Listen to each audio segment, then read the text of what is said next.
Hello दोस्तों, आप सभी को स्वागत है आपके अपने YouTube चैनल मैथ मनोरंजन पर। और मैं हूं मनीष कुमार। दोस्तों, आज हम लोग पाचन तंत्र से संबंधित, मानव पाचन तंत्र से संबंधित कुछ पॉइंट लेके आया हूं जो कि बहुत ही वीवीआई है। दोस्तों, ये क्लास 10th से लेके जितने भी कॉम्पिटिटिव एग्ज़ाम हैं उस सभी के लिए इम्पोर्टेंट माना जाता है। तो दोस्तों, आज देखिए हम लोग मानव पाचन तंत्र से बहुत ही अच्छा क्वेश्चन जो फिगर के साथ लेके आया हूँ। तो दोस्तों, इस वीडियो को अंत तक देखें। अगर अच्छे लगे तो अपने दोस्तों के साथ शेयर करें, चैनल को सब्सक्राइब करें और बेल आइकन को दबाना ना भूलें, क्योंकि दोस्तों इस चैनल पर प्रत्येक दिन नए वीडियो अपडेट होते रहता है, तो इसका नोटिफिकेशन आपको मिलते रहे। अब देखिए दोस्त, मानव पाचन तंत्र से संबंधित कुछ पॉइंट है जो कि देखिए पहला क्वेश्चन क्या है। कहता है मनुष्य में पाचन की क्रिया कहाँ से प्रारंभ होती है। मनुष्य में पाचन की क्रिया कहाँ से प्रारंभ होती है। तो दोस्तों, पाचन की क्रिया जो होती है वो मुख से प्रारंभ होती है। दूसरा क्वेश्चन क्या है, मनुष्य के आहार नाल कहाँ से कहाँ तक होती है। दोस्तों, कहता है मनुष्य के आहार नाल कहाँ से कहाँ तक होती है। तो इसका आंसर हो जाएगा मुख गुहा से लेकर मल द्वार तक। ठीक है।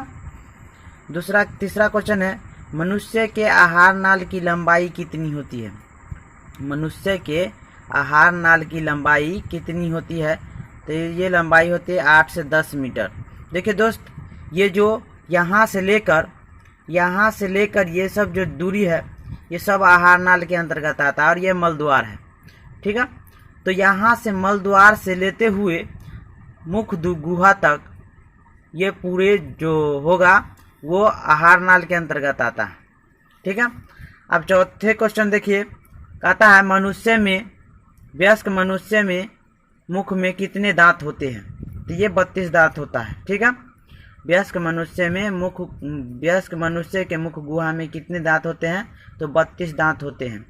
फिर अगला क्वेश्चन है, कहता है मनुष्य के जीवन काल में कितने बार दांत उगते हैं। तो दोस्तों, ये 2 बार उगता है। एक जिसको हम लोग दूध का दांत कहते हैं और दूसरा एक अस्थाई दांत होता है जिसको टूटने के बाद वो दोबारा फिर नहीं आ सकता है। तो एक बार दूध का दांत होता है और एक बार 12 से 14 साल के बाद फिर दोबारा दांत होता है, तो वो अस्थाई दांत होता है। अगले क्वेश्चन है, कहता मनुष्य में कितने दांत दोबारा निकलते हैं। तो दोस्तों, ये 20 दांत जो है ना दोबारा निकलता है। ठीक है। अगला है, मनुष्य में कितने दांत सिर्फ एक बार निकलते हैं। तो 12 दांत। ये दोस्त देखिए, जो कि चवर्णक ये एक ही बार निकलता है अपने जीवन काल में। तो दोस्तों, अगला क्वेश्चन देखिए, कहता है मनुष्य में पहली बार निकली दांत को क्या कहते हैं। तो इसको दूध का दांत कहते हैं। ठीक है।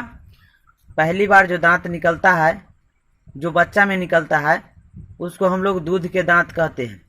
अगला 9वां क्वेश्चन है, मनुष्य में पहली बार निकली दांत कितने आयु में गिर जाती है। तो दोस्तों, 8 से 10 वर्ष की आयु तक ये दूध का दांत गिर जाता है और पुनः अगली दांत तैयार हो जाता है, जिसको हम लोग अस्थाई दांत के नाम से जानते हैं। अगला है 10 नंबर, मनुष्य में कितने प्रकार के दांत पाए जाते हैं। तो दोस्तों, 4 प्रकार के दांत पाए जाते हैं। एक कृदंत, रदनक, चवर्णक और अग्रचवर्णक। ठीक है। अगला 11 नंबर है, काटने का काम कौन सा दांत करता है। तो ये कृदंत होता है, जो कि मुख का सबसे अग्रभाग होता है। काटने का काम कौन सा दांत करता है। तो कृदंत करता है। अगला 12 नंबर है, फाड़ने का काम कौन सा दांत करता है। तो रदनक, जो कि दोनों किनारे पर स्थित होता है। अब देखिए दोस्त, 13वां क्वेश्चन है, कहता पीसने एवं चबाने का काम कौन सा दांत करता है। ठीक है। तो ये अग्रचवर्णक एवं चवर्णक का काम है। ठीक है। पीसने और चबाने का काम जो है चवर्णक एवं अग्रचवर्णक है। ठीक है। 14वां क्वेश्चन है, हमारे दांतों की ऊपरी परत जो चमकदार होता है उसे क्या कहते हैं? इसको इनामेल कहते हैं। और इनामेल जो होता है हमारे शरीर का सबसे कठोर भाग भी होता है। ठीक है। हमारे दांतों की ऊपरी परत जो चमकदार होता है, थोड़ा सा पीला कलर का होता है, उसको क्या कहते हैं? तो इनामेल कहते हैं। और ये हमारे शरीर की सबसे कठोर भाग भी होता है। अगला है, इनामेल मुख्यतः किससे बना होता है? तो ये कैल्शियम एनोमेलिक लवण एवं प्रोटीन से बना होता है। किससे बना होता है? कैल्शियम एनेमेलिक लवण एवं प्रोटीन से मिलकर बना होता है।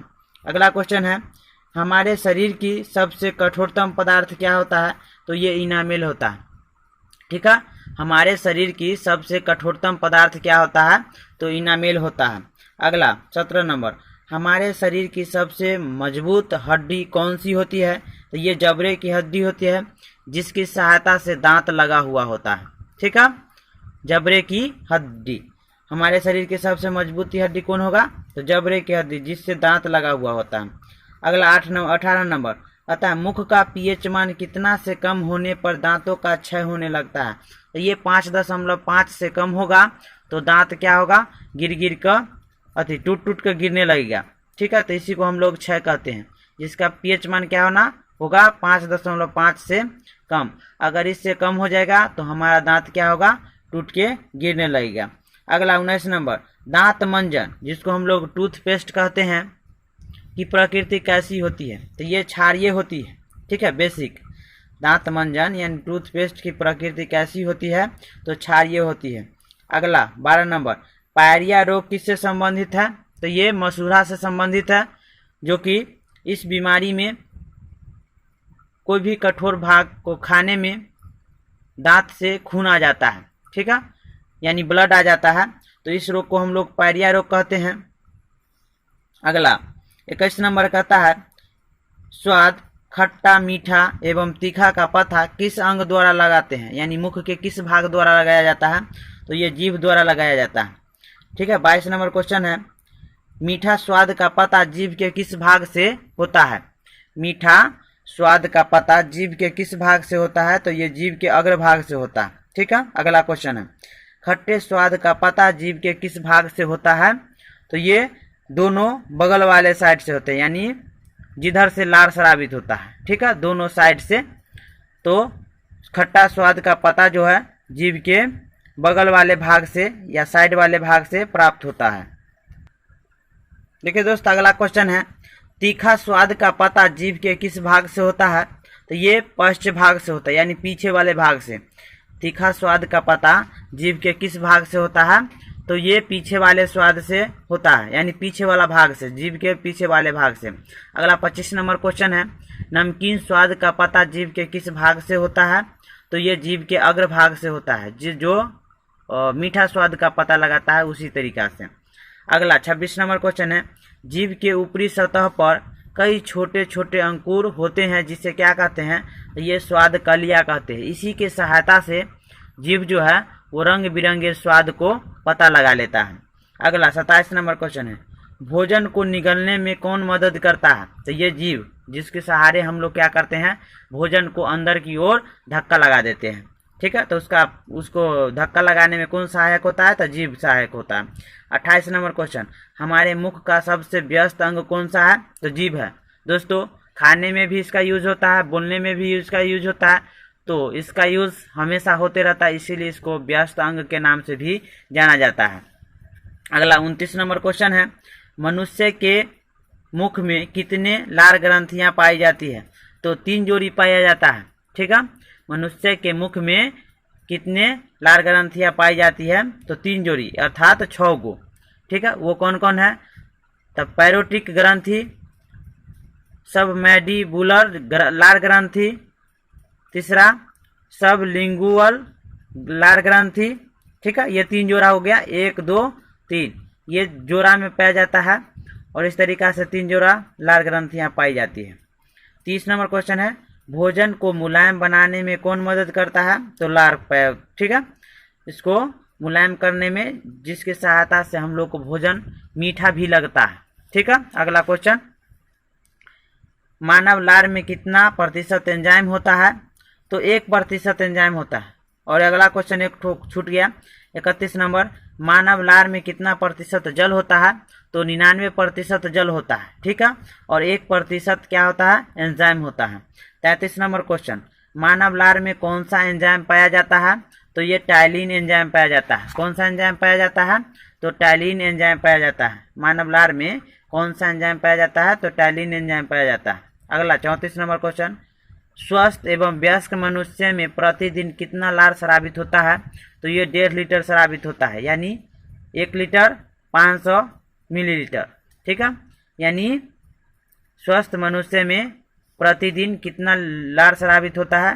तो 1.5 लीटर स्रावित होता है। अगला 35 नंबर, लार का पीएच मान कितना होता है? तो 6.8 होता है। लार का पीएच मान कितना होता है? तो 6.8 होता है। अगला 36 नंबर क्वेश्चन, मुख में कितना लार मुख से निकला लार किसका पाचन करता है? तो ये स्टार्च का पाचन करता है। ठीक है, यानी स्टार्च को क्या किस चीज में कन्वर्ट कर देता है? माल्टोज में कन्वर्ट कर देता है। मुख से निकला लार किसका पाचन करता है? तो स्टार्च का पाचन करता है। और स्टार्च को किस में कन्वर्ट कर देता है? तो माल्टोज में कन्वर्ट कर देता है। अगला 37 नंबर, एक वयस्क मनुष्य में कितने स्वदंत होते हैं? तो ये 4 गो होता है। ठीक है, एक वयस्क मनुष्य में कितने स्वदंत होते हैं? तो 4 गो होता है। अब देखिए दोस्त, 38 नंबर क्वेश्चन क्या है, दांत मुख्यतः किससे बना होता है? तो ये कैल्शियम फॉस्फेट से मिलकर बना होता है। दांत किससे मिलकर बना होता है? तो ये कैल्शियम फॉस्फेट से मिलकर, जिसमें मुख्य कैल्शियम होता है। 39 नंबर क्वेश्चन, दांत के इनामेल का कर्बुरन किस कारण से होता है? तो पानी में उच्च मात्रा में फ्लोराइड के कारण। ठीक है, दांत के इनामेल का कर्बुरन किस कारण से होता है? तो पानी में उच्च मात्रा में फ्लोराइड के कारण। अगला क्वेश्चन, दांत के क्षय को रोकने के लिए अधिकांश टूथपेस्ट में क्या होता है? तो ये फ्लोराइड होता है। दांत के क्षय को रोकने के लिए अधिकांश टूथपेस्ट में क्या होता है? तो ये फ्लोराइड होता है। 41 नंबर क्वेश्चन, एक वयस्क मनुष्य में चवर्णक दांत की संख्या कितनी होती है? तो ये 12 गो होता है। एक वयस्क मनुष्य में चवर्णक दांत की संख्या कितनी होती है? तो ये 12 गो होती है। अगला 42 नंबर क्वेश्चन, मनुष्य में किस क्रिया द्वारा मुख से ग्रास नली होते हुए नीचे की ओर अमाशय में भोजन पहुंचता है? तो ये कर्माकुंचन द्वारा, यानी फैलते सिकुड़ते इस तरीका से क्या होता है? खाना अमाशय तक पहुंचती है। ठीक है, अगला क्वेश्चन है, अमाशय यानी एस्टोमैक में भोजन कितने समय तक रहता है? तो 4 घंटों तक भोजन रहता है। अमाशय में भोजन कितने समय तक रहता है? तो 4 घंटों तक रहता है। अगला 44 नंबर, श्वास नली के ऊपर एक मांसल संरचना होती है जिसे क्या कहते हैं? तो एपिग्लोटिस कहते हैं। श्वास नली के ऊपर एक मांसल संरचना होती है जिसे क्या कहते हैं? एपिग्लोटिस कहते हैं। 45 नंबर क्वेश्चन, आहार नाल का सबसे चौड़ा भाग क्या होता है? तो अमाशय होता है। आहार नाल का सबसे चौड़ा भाग क्या होता है? तो अमाशय होता है। 46 नंबर क्वेश्चन, जठर रस कहाँ पाई जाती है? तो अमाशय में पाई जाती है। जठर रस कहाँ पाई जाती है? तो अमाशय में पाई जाती है। 47 नंबर क्वेश्चन, जठर रस में कितने प्रकार की कोशिका पाई जाती है? तो 3 प्रकार के। जठर ग्रंथि में कितने प्रकार की कोशिकाएं पाई जाती है? तो 3 प्रकार के। ये क्या है? तो श्लेष्मा या म्यूकस कोशिका, फिर भित्तीय या अम्लजन कोशिकाएं। ठीक है, और तीसरा मुख्य या जाइमोजिन कोशिकाएं। ठीक है। 48 नंबर क्वेश्चन, जठर ग्रंथि से कौन सा रस स्रावित होता है? तो जठर रस यानी गैस्ट्रिक जूस प्राप्त होता है। ठीक है, जठर ग्रंथि से कौन सा रस स्रावित होता है? तो जठर रस स्रावित होता है। अगला 49 नंबर, मनुष्य के आमाशय में प्रतिदिन कितना लीटर जठर रस स्रावित होता है? तो ये 3 लीटर स्रावित होता है। मनुष्य के आमाशय में प्रतिदिन कितना जठर रस स्रावित होता है? तो ये 3 लीटर शराबित होता है। अगला क्या है 50 नंबर, जठर रस में कौन सा एंजाइम पाया जाता है? तो हाइड्रोक्लोरिक अम्ल, पेप्सिन और रेजिन 3 गो पदार्थ पाया जाता है। कौन कौन? तो हाइड्रोक्लोरिक अम्ल, पेप्सिन एंड रेजिन एंजाइम पाया जाता है। ठीक है। अगला 51 नंबर, हाइड्रोक्लोरिक अम्ल जठर ग्रंथि के किस कोशिका से स्रावित होता है? तो यह अम्लजन कोशिका से स्रावित होती है। हाइड्रोक्लोरिक अम्ल जठर ग्रंथि के किस कोशिका से स्रावित होती है? तो ये अम्लजन कोशिका से स्रावित होती है। अगला, पेप्सिन एंजाइम जठर ग्रंथि के किस कोशिका से प्राप्त होती है? तो श्लेष्मा या म्यूकस कोशिका से प्राप्त होती है। अगला 53 नंबर, रेजिन एंजाइम जठर ग्रंथि के किस कोशिका से स्रावित होती है? तो ये जाइमोजिन कोशिका से स्रावित होती है। अगला 54 नंबर क्वेश्चन है,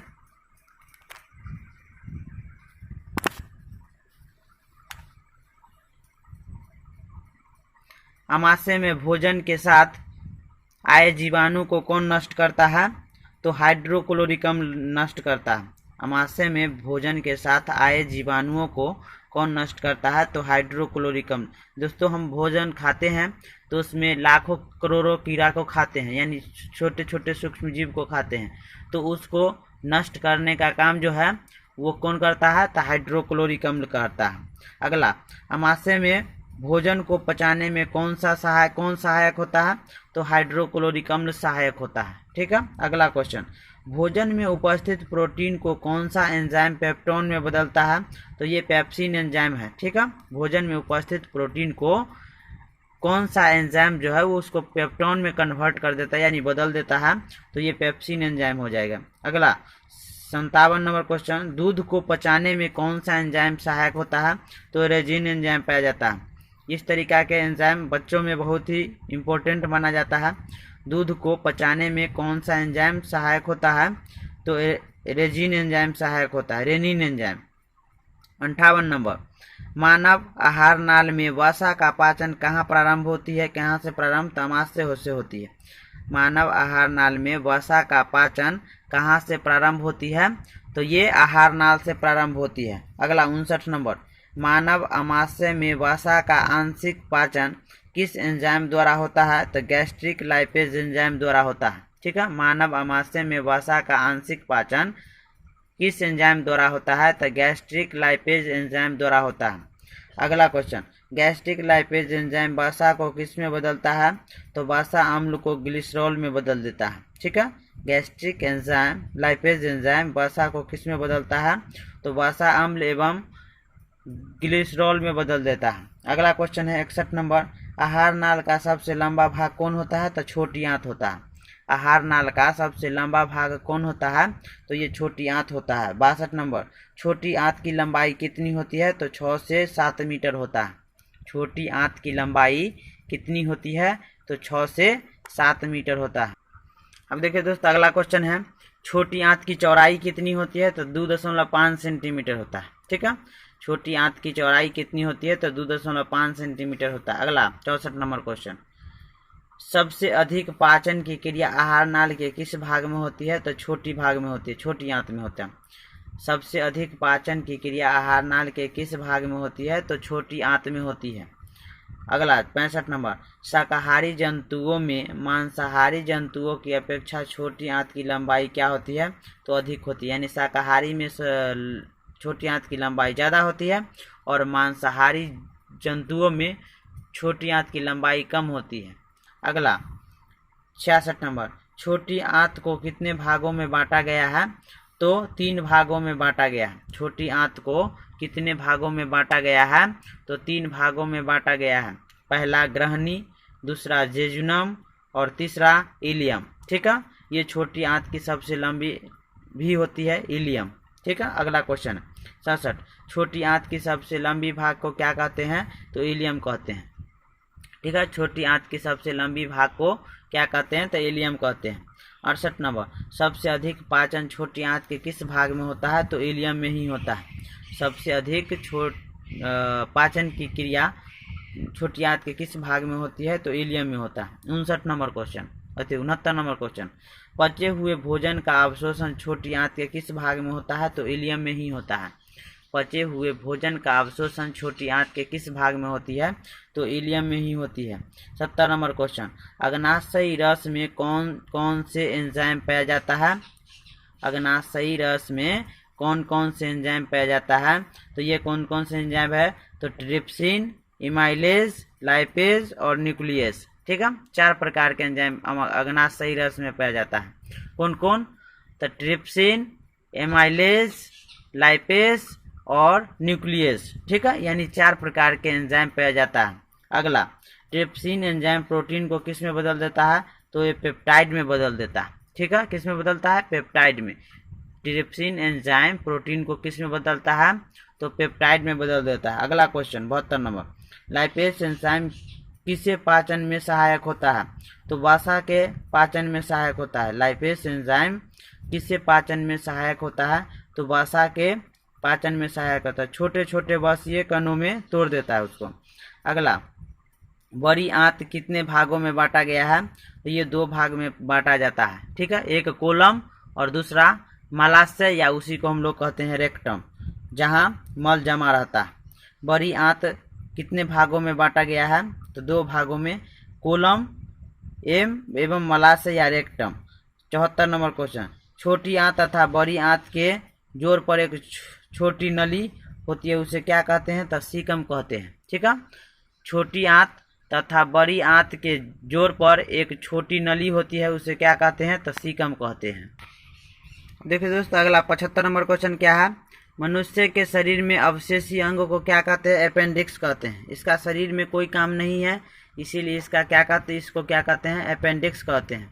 अगला, टाइलिन एंजाइम भोजन में उपस्थित स्टार्च को किस में कन्वर्ट करता है? तो माल्टोज यानी शर्करा में कन्वर्ट करता है। ठीक है, यानी टाइलिन एंजाइम भोजन में उपस्थित शर्करा को किस में कन्वर्ट करता है, यानी परिवर्तित करता है? तो माल्टोज में कन्वर्ट करता है।